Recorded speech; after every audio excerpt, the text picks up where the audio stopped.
So, hi guys! Kumusta kayo? So, ayun na nga, sagutin natin tong comment ni Madam. So, nag-comment siya sa video ko na about dun sa Malaysia. Okay? So, ito na nga, sasagutin natin. O, basahin muna natin yung comment niya. Hi po, saan po pwedeng murang tirahan po dyan? Waiting for visa. Waiting visa. Okay? Saan ba sa Malaysia? Sa Malaysia kasi guys, or madam, hindi naman ako nag-stay doon ng very long.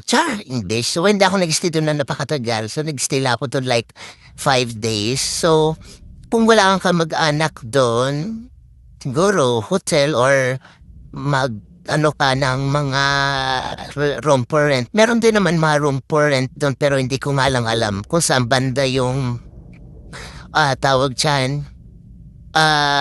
Sa banda dun, oo. Pero pagka kayang